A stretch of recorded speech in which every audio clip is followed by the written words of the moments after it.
Yes సిరి ads MD Vivek speaking. యాడా ఎందుకు చేయండి? కంపెనీలకు జనాలని కంపెనీలకు పరిచయం చేసి ఓనర్స్కి సిరుల పంట పండించడమే మా కంపెనీ లక్ష్యం. వచ్చే మండే కాంటాక్ట్ చేయండి. ఓకే. Good morning sir. ఈ అమ్మాయిని అర్జెంట్గా పిలిపించండి. Okay sir. Shampoo ad shooting ఎంతవరకు వచ్చింది? రేపు సాయంత్రం లాగా అయిపోతుంది సార్. Very good. సిడమ్ రేపు మార్నింగ్ సోప్ యాడ్ చూస్తాను. నేను చెప్పిన 2 షార్ట్స్ మార్చండి. Okay okay sir.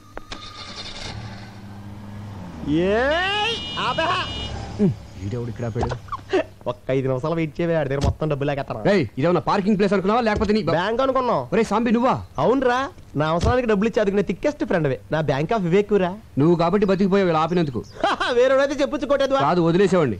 అది సరే, సడన్ గా ఊడిపడ్డావేంటి? అర్జెంట్ గా 15,000 కావాలరా. అంత కష్టమే వచ్చిందిరా నీకు? సుఖపడద్దామని. హాయ్. హమ్ని రే, నువ్వు బుక్ చేసుకుంటే నన్ను చూసుకొని కొడుతుందేంట్రా? నేను ఆల్రెడీ డ్యూటీ దీపా.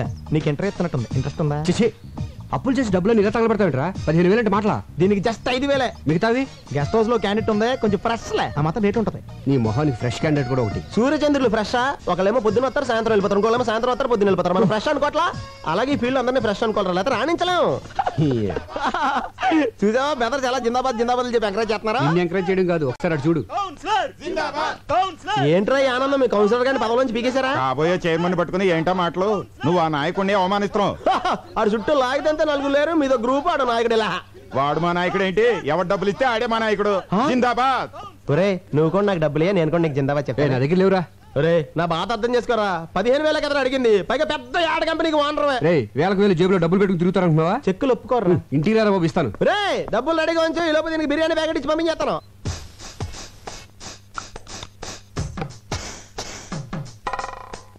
ఏంటి ఏం చేస్తున్నావు? ముస్తాబవుతున్నాను. అమ్మగారు మీరా? ఈ క్రీములు పౌడర్లు ఎందుకు రాసుకుంటున్నావు? మా గాడి ఇంటికి వచ్చేసరికి ఆడది నీట్ గా స్వీట్ గా రెడీ అవ్వాలి కదమ్మా. వచ్చేది నా మొగుడు, మధ్యలో నీ ముస్తాబేంటి? పని మనిషి దొరకడం కష్టం అవడంతో నీతో భరిస్తున్నాను. వెళ్ళి పని చూసుకో. ఏంటి ఇది? కిటికీల జాకెట్ అమ్మా. కిటికీలు, ఏసీలు, ఎయిర్ కూలర్లు, మగాళ్ళుండే ఇల్లే ఇది. చూడు, ఒళ్ళొంచి పనిచేయి, ఒళ్ళు కనపడేలా పనిచేయకు. వెళ్ళు. ఏవైనా నా జాగ్రత్తలో నేను ఉండాలి.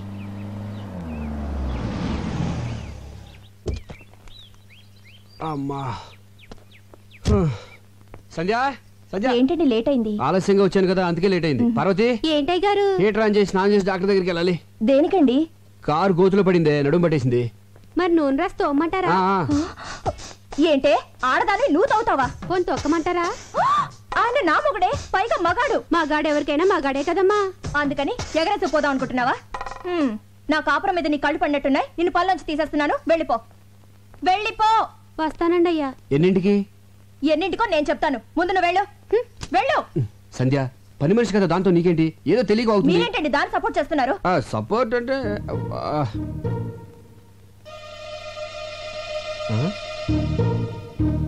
ఈ రేకులేంటి? గులాబీ రేకులు. ఎక్కడి నుంచి వచ్చాయి? గులాబీ పువ్వు నుంచి వచ్చినాయి. అది తెలుసు, మీ గుండెల మీదకి ఎక్కడి నుంచి వచ్చాయని. గుండెల మీద ఎలా చెప్పండి. ఇంత సడన్ గా అడిగితే అలాగే గుర్తెచ్చుకొని. ఆహా, గుర్తు తెచ్చుకోవాల్సిన అంత కథ ఉందన్నమాట. ఈ గ్యాప్ లో స్టోరీ అల్లేసి అబద్ధం చెప్పేద్దామని. ఇప్పుడు గుర్తొచ్చింది. ఇవి మన వార్డు కౌన్సిలర్ మీద వేసిన రేకులు. గాలికి ఎగురేసి నా మీద పడి దేవుడి మీద అలా నిలబడి చూస్తావు. చెప్పరా? 20,000 ఎత్తే కౌన్సిలర్ అని చెప్తే లేకపోతే అమ్మాయిని చెప్పేస్తా. 15,000 అని చెప్పావు. ప్రాబ్లం అమ్మాయి కదరా. ఎవరికి? ఇద్దరికేంటి? అదే చెల్లమ్మా, ఇద్దరం కలిసి ఆఫీస్ ఫైల్స్ మీద వర్క్ చేస్తా ఉంటే పక్క నుంచి కౌన్సిలర్ ఊరికి వెళ్ళింది. ఈ లోపు మీద గులాబ్ పూలు పడ్డాయి, నా మీద మల్లెపూలు పడ్డాయి. అమ్మని తేడా కొట్టేసింది. మరి ఇదేంటి పొట్లం కట్టినట్టుందే? నీకు వచ్చి ఫ్యామిలీ టైప్ కదా, కింద ఆడతాం ఎందుకు ఇంటికి వెళ్దామని. నీకు తెలుసు కదా చెల్లమ్మా, నాకు పువ్వులన్నా స్త్రీలన్నా చాలా గౌరవం. చూసారా భార్య మీద ఎంత ప్రేమ ఉందో. ఫాలో అవ్వండి. నేను చెప్తూనే ఉన్నానమ్మా, ఫాలో అవ్వలేకపోతున్నాడు. అయినా పిల్లాన్ని ఇలా పొట్టంలా చూసుకోవడం అందరి వల్ల అవదమ్మా, అదొక ఆర్ట్. ఫాలో అవడం సరే, నీ అనుమానం తిరిందా? చెప్పింది ఎవరు? అన్నయ్య గారు. నా అనుమానం బళ్ళను బద్దలైపోయింది. అమ్మయ్యా, ఇక్కడైతే పర్లేదు కానీ. ఓకే. ఎంత కాస్ట్లీ క్లాత్ అయినా చిన్న సూదికి లోకువా. చిన్న బెజ్జంలో కూడా దూరే సూది తన బెజ్జంలోకి తాను దూరలేదు. ఆహా, చెల్లెమ్మది ఏం ఫిలాసఫీరా? నాకేం అర్థం కాలేదే. నాకు అర్థమైందేంటి? ఇలాంటి ఆణిముత్యాలు అర్థం చేసుకోవాలంటే సంసారంలో అన్నయ్య గారిలో ఓ స్ట్రేచర్ ఉండాలి. ఫాలో అవ్వండి. ఉండండి అన్నయ్య గారు, కాఫీ తీసుకొస్తాను. వద్దమ్మా, కాఫీ టీలు తాగితే మావిడ ఒప్పుకోదమ్మా. ఒక గ్లాస్ ఫ్రూట్ జ్యూస్ తీసుకురామ్మా. మీరు ఉన్నారు. అరే రే రే, ఇటువంటి ఎదవైడలు చాలా ఉన్నాయి నీ దగ్గర. లేకపోతే ఏంట్రా, ఒక చిన్న గులాబీ రేక్కి ఎంత గిలగిలాడిపోతావంట్రా. నేను మా ఆవిడికి మా బెడ్రూమ్ లో వేరే అమ్మాయితో డైరెక్ట్ గా దొరికాను తెలుసా. అయ్య బాబోయ్, ఎలా మేనేజ్ చేసావురా? ఎలా అంటే సాంబు డార్లింగ్, నా దగ్గరికి వచ్చిన వాళ్ళు ఎవరు డబ్బులు వేస్ట్ అనుకోరు. కరెక్ట్, టైం వేస్ట్ అనుకుంటారు. Good joke. ఆ పార్టీ ఎవరు? అయ్య బాబోయ్, నా ఫ్యామిలీ పార్టీ. ఇదేంటి ఇలా సడన్ గా ఊరిని దిగొచ్చింది. ఇదిగో నువ్వు ఎవరికి కనపడకుండా సైలెంట్ గా ఇక్కడి నుంచి వెళ్ళిపోవా. ఏంటే ఊరి నుంచి ఇదేనా రావటం? ఎవరండి అమ్మాయి? అమ్మాయా? ఎవరే? అదిగోనండి ఆ అమ్మాయే. అమ్మాయి అంటే ఎక్కడ? అదిగోండి నల్ల కోటు తీసుకుంది. ఎక్కడే? అయ్యో, వేసుకుంటుందండి నల్ల కోటు. ఏంటి ఇక్కడేనా? ఇక్కడే. ఏది? ఇక్కడండి. కనపడదే. అదిగో జుట్టు సవరించుకుంటుందండి. ఎక్కడే? అరే, హ్యాండ్ బ్యాగ్ కూడా తీసుకుందండి. ఎక్కడా చెప్పు. వెళ్ళిపోతుందండి ఆ అమ్మాయి. ఎక్కడికి? ఏంటే నాకు కనపడిన అమ్మాయి నీకు ఎలా కనపడింది? వెళ్ళిపోతుందండి. అంటే నాకు కనపడిన అమ్మాయి నీకు కనపడిందంటే నువ్వు నన్ను అనుమానిస్తున్నట్టేగా. మీకేం కనిపించడం లేదా? నువ్వు మారిపోయావే, మారిపోయావు. మరి ఆ అమ్మాయి? భ్రమే. మనసులో అనుమానం ఉంటే అన్ని అలాగే కనిపిస్తాయి.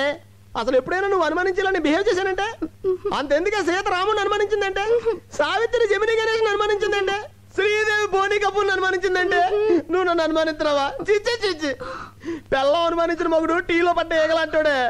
తెప్పే మంగళసూత్రం చచ్చిపోతాను నేను. అయ్యో, అంత మాట అనకండి. వద్దు. నన్ను క్షమించండి. ఏమండి, మీకేమైనా విజిల్ వినిపించిందా? లేదు. నాకు వినిపించలేదండి. ఓహో, రమండి. అలా పెళ్ళాలను మనం గ్రిప్ లో పెట్టుకుంటే టెన్షన్ పడక్కర్లేదురా. ఇచ్చే 25,000 ఇచ్చే. 20 కదా అనుకుంది. ఏమోరా, మళ్ళీ నేను అనుకున్నాను నువ్వు 30,000 ఇవ్వలేదనుకో. ఇప్పుడు చెప్పినంత డబ్బాని సెల్లంతా చెప్పేస్తాను. ఏంటన్నయ్యా డబ్బా అంటున్నారు? యారా చెప్పామాట. డబ్బులు ఇచ్చేస్తాలే. ఏంటి డబ్బిస్తానంటున్నారు? ఏమి లేచెల్లమ్మా, రామాలయంలో ధ్వజస్తంభ ప్రతిష్టాపన కోసం డబ్బాలు అట్టుకుని సందాల కోసం తిరుగుతున్నారు. రాముడు కోసం మీరు అడుకోవడం ఏంటి? రాముడు లాంటి మావాడు ఉన్నాడు, మొత్తం ఇచ్చేస్తారని చెప్పా. మంచి మాట చెప్పావన్నయ్య. ఎంత అవుతుంది? 35,000 అవుద్ది. 35,000 ఏం సరిపోతుంది? 50,000 తీసుకోండి. ఇంకో 5 తీసిరా చెల్లమ్మ, అన్నదానం కూడా చేద్దాం. అలాగే అన్నయ్య, ఇప్పుడే తెస్తాను. రేయ్, నిన్ను Subbu Subbu. Good morning sir. పిలిచారా సార్? లేదయ్యా, అరిచాను. ఏమిటయ్యా నువ్వు చేసిన పని? నేనేం చేశాను సార్?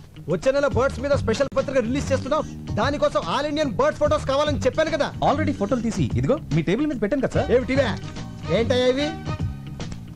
సార్, ఆడకాకి, పోతు కాకి, తోక ఎత్తిన కాకి, తోక దించిన కాకి, పిండం తింటున్న కాకి బాగున్నాయి సార్. ఏడ్చినట్టున్నాయి.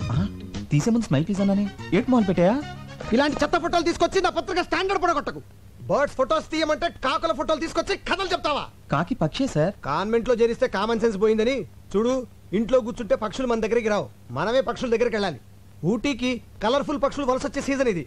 వచ్చే నెల పక్షుల మీద బుక్ రిలీజ్ చేయకపోతే అడ్వాన్స్ ఇచ్చిన డిస్ట్రిబ్యూటర్లు నా తోలు ఇస్తారు. నువ్వు వెంటనే ఊటీకి బయలుదేరు. ఆగో, ఈసారి బర్డ్స్ ఫోటోస్ తో తిరిగి రాకపోతే నువ్వు ఫ్రీ బర్డ్ అయిపోతావు. Thank you sir. థ్యాంక్స్ ఏంటి? ఫ్రీ బర్డ్ అంటే ఏంటనుకుంటున్నావు? ఏంటి సార్? ఉద్యోగం ఊడి రోడ్ నెంబర్ తిరుగుతావు అని అర్థం. సార్ ఎలా? ఊటీకి 2 టికెట్లు బుక్ చేయి. అలాగే అక్కడ స్టార్ హోటల్లో సూట్ రూమ్ బుక్ చేయి. Okay okay then. జే క్లాస్ బాయ్. అయ్యో, ఏంటి జానకమ్మ గారు, మీ వాడు స్కూల్ అయిపోయిందా? బాగా ఏడిపిస్తున్నట్టున్నాడు. ఆవిడే నన్ను ఏడిపిస్తుంది. ఏం చేసిందిరా? ఈ ఓల్డ్ లేడీ పక్కన నన్ను నా గర్ల్ ఫ్రెండ్ చూస్తే నాకు ఎంత షేమ్. సర్లే, మీ ఇంటి దగ్గర డ్రాప్ చేస్తాను రా. Thank you uncle. ఏంటి నీ ఇంకా రాలేదు?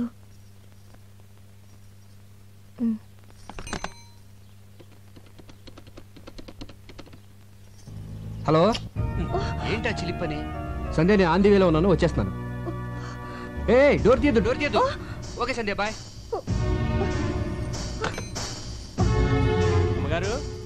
అమ్మగారు, ఏంటది? చీరమ్మా. నేనేం తెమ్మలేదే. అయ్యగారు తెమ్మన్నారమ్మా. ఆఫీస్కి రమ్మన్నారు, ఆయన అక్కడ లేకపోతే ఇంటికి వచ్చాను. ఇచ్చి వెళ్ళానని చెప్పండమ్మా. అలాగే వస్తానమ్మా. నేను ఇంట్లో ఉంటే ఆఫీస్కి ఎందుకో? పైగా నేను కట్టుకునేది ఈ టైప్ కూడా కాదే. ఎవరికో తెప్పించుంటారు, చెప్తా. సంజయ్ డార్లింగ్. ఇల్లు బజార్కి ఎక్కొచ్చు కానీ బజార్ ఇంట్లోకి రాకూడదు. ఏమైందే? ఈ చీర నాకేనా? కాదు, మరెవరికి? కామాక్షికి. ఆవిడెప్పటి నుంచి తెలుసో? చిన్నప్పటి నుంచి తెలుసు. ఇప్పుడు ఈ చీర అంత అర్జెంటుగా ఎందుకు ఇవ్వాలి? నీకు పిల్లలు పుట్టట్లేదు కదా, అందుకని అయిపోయింది, నా జీవితం సర్వనాశనం అయిపోయింది. సెటప్ పెట్టేసుకున్నారన్నమాట. ఏంటి వాగుడు? మనకు పిల్లలు పుట్టాలని కంచి కామాక్షమికి చీర పెడతాను మొక్కున్నాం కదా, ఆర్డర్ తెప్పించానే. అయ్యయ్యో, పవిత్రమైన దేవతకని చీర తెప్పిస్తే అర్థం చేసుకోకుండా అడ్డుపడిపోయానండి. నన్ను నేనే ఇదిగో సంధ్య, కొట్టుకోవాలి. నేను చెప్పేది- మీరు కూడా నన్ను కొట్టండి. పర్వాలేదు, ఇదిగో కొట్టండి. రా చెప్తాను. చూడు సంధ్య, నీకేమో నా మీద వల్లమల్లిన ప్రేమ. మిస్టేక్ ఏంటంటే అభిమానం పెంచుకోవాల్సింది పోయి అనుమానాలు పెంచుకుంటావు. అసలు నీకెందుకే నా మీద అంత అనుమానం? నేనేమో యావరేజ్ గా ఉన్నాను, మీరు ఎక్సలెంట్ గా ఉంటారు. అందుకే అమ్మాయిలంతా ఈజీగా పడిపోతారు. నేను పడ్డట్టు. మధ్యలో ఈ ఫోన్ ఒకటి. ఫోన్ అంటే గుర్తొచ్చింది. ఇందాక నేను ఫోన్ చేసినప్పుడు ఎక్కడున్నారు? రోడ్డు మీద కారులో ఉన్నాను. కాదు, లాడ్జ్ లో రూమ్ లో ఉన్నారు. అది ఒక అమ్మాయితో. అందుకే డోర్ తీయద్దు అన్నారు. అమ్మని కార్ డోర్కి లాడ్జ్ డోర్కి గొప్ప లింకేసేవే. లింకులు నేను కాదు, మీరే పెట్టుకొని రూమ్ కి తీసుకెళ్లిన అమ్మాయిని డైరెక్ట్ గా ఇంటికి తీసుకొస్తారు. ముందు పని మనిషిగా జాయిన్ చేస్తారు. ఆ తర్వాత నన్నే పని మనిషిగా చేంజ్ చేస్తారు. మీరేమో బెడ్రూమ్ లో చికెన్ పకోడీ తింటూ ఎంజాయ్ చేస్తారు. నేనేమో కిచెన్ లో నిలువ పకోడీలో మూలపడుంటాను. ఆపే మన వీధి చివరి రాంబాబు గారు అబ్బాయి పొండుగడికి లిఫ్ట్ ఇచ్చాను. పక్కన వాళ్ళ అమ్ముందా? వాళ్ళ అమ్మమ్మ ఉంది, వయసు 60 సంవత్సరాలు. నీ అనుమానం మరో మలుపు తిరిగే ఛాన్సే లేదు. నిజమా? నీ మీదొట్టు. మరి ఆ ముద్దు? మళ్ళీ మలుపు. అది ఆడిపెట్టిందనే, కావాలంటే ఫోన్ చేసి కనుక్కో. బాగోదేమో. నీ అనుమానం తీరాలి కదే, ఫోన్ చేసి కనుక్కో, పర్వాలేదు. వద్దులేండి, బాగోదు. లేకపోతే ఏంట్రా చిన్నపిల్లలు బిహేవ్ చేస్తావంటే ఏంట్రా? సంధ్య, 2 ఏళ్ల క్రితం పెళ్లి కాక ముందు ప్రేమించుకున్న రోజులే బాగుండేవి. ఎవరేం చెప్పినా నమ్మేదాను కాదు. ఇప్పుడు నేనేం చెప్పినా నువ్వు నమ్మట్లేదు.